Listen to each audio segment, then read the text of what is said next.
Bonjour. Ce 11 avril, nous allons voir le troisième volet de la méditation, être libre sous la grâce et avec la loi. Je fais tout à cause de l'Évangile afin d'y avoir part. Dans 1 Corinthiens 1, chapitre 9.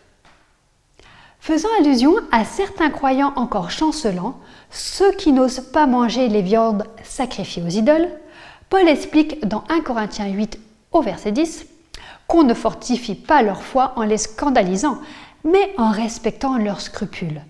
Pour lui, aucun préjugé n'est trop absurde pour qu'il ne ménage pas ses croyants dans le but de les sauver, les gagner. Le seul gain pour Paul est le salut de ses frères, c'est sa richesse.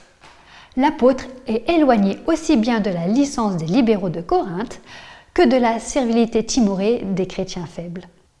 Lui, libre à l'égard de tout, se faisait esclave de tous par amour. Par ailleurs, son caractère a démontré une fermeté de principe et une grande délicatesse de conduite. Force, douceur, grandeur et humilité l'animaient tout à la fois. Paul demande que chacun agisse en conformité avec ses convictions personnelles, que fort et faible évitent de se juger mutuellement.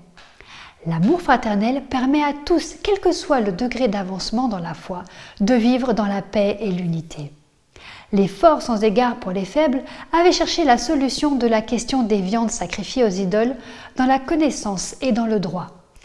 L'apôtre Paul, lui, la résout en s'inspirant plutôt de l'amour et de ses obligations. Comme pour lui-même, Paul réclame des fidèles qu'ils ne s'arc-boutent pas sur leurs droits, non seulement par égard au salut de leur prochain, mais également dans l'intérêt de leur propre salut. Paul vit l'Évangile.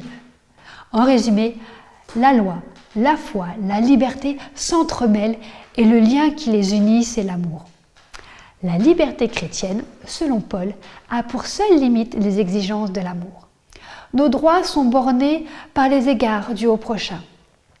Paul a éprouvé l'amour des âmes, de chaque âme. Par souci du salut de son prochain, il a vécu une vie de service. Qu'en est-il pour nous ?